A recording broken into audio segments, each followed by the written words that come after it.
Several hundred protesters remain camped out in front of Colorado's state capitol building here in Denver, despite very cold nighttime temperatures. At least 2 protesters have been treated for hypothermia. Many say they'll stay here despite police action to clear protesters in other cities around the United States.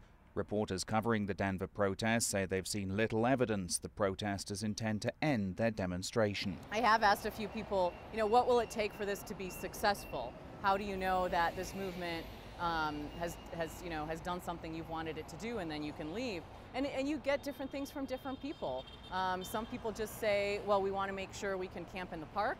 That's how we'll know we're successful, if we get approval to camp here and just stay as long as, I suppose, the Occupy Wall Street campaign stays. Another woman I spoke to mentioned that maybe if it forces a conversation about some of these issues around unemployment and the federal budget and tax breaks and that sort of thing, that's successful. But in terms of, is there a day when something will happen and people will be satisfied with that? It's not really an answer we're getting right now. In Oakland, police used tear gas and non-deadly projectiles to remove protesters from a park in the California city this week. It came 2 weeks after Denver authorities moved in to force people to remove tents erected in violation of local laws. Mayors in several U.S. cities say garbage, human waste and hygiene are becoming a growing worry in the public encampments.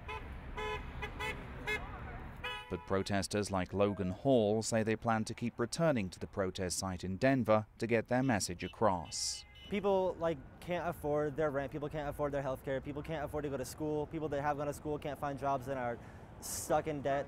And I think everybody's just fed up with the fact that the corporations are being looked at as people and running our lives.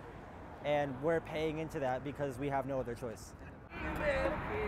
Occupy Denver protesters are accusing local police here of stifling free speech by insisting no structures be built on Civic Center Park across from the Colorado legislature.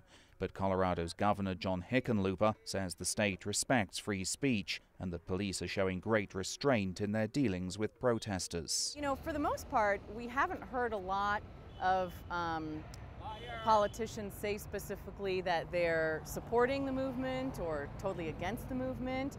Governor Hickenlooper that week, right before people were moved out of the park, mentioned, we think people should be able to peacefully protest. Mayor Hancock, Denver, also said that. We think people should be able to be there and speak their truth just within the parameters of state law, meaning they can't be on that state property between 11 p.m. and 5 a.m. Protesters here say they're keeping a watchful eye on events in other major U.S. cities, but say they intend to remain in the downtown park where they've been camped out for nearly a month.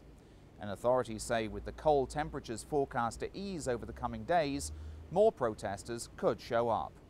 Steve Mort, CCTV, Denver.